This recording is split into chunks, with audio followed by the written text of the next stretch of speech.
ஏய் புஷ் பண்ணு சசி அடிக்காம புஷ் பண்ணு சசி போல ஏய் சசி போல ஃபுல் பவர் கொடு புஷ் பண்ணு பிரணவ் நீ தள்ளிட்டே இருக்க வயசு பசங்க வருவாங்க இவன் புஷ் நீ தள்ளி போக கூடாது சரியா ஸ்ட்ராங்கா நான் இல்ல கால ஸ்ட்ராங்கா இல்ல இப்படி இல்ல நீ வந்து புஷ் பண்ணாத படம் நீ கை கீழ இருக்கு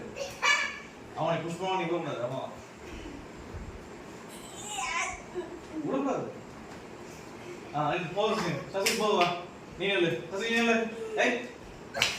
அவன் தள்ளனா விழுந்துருவான் கால கிராஸா வைக்கணும் அப்ப நம்ம கால பிடிச்சிடுவாங்க இப்போ என்ன பண்ணுவோம் கையில பிடிச்சிடுவோம்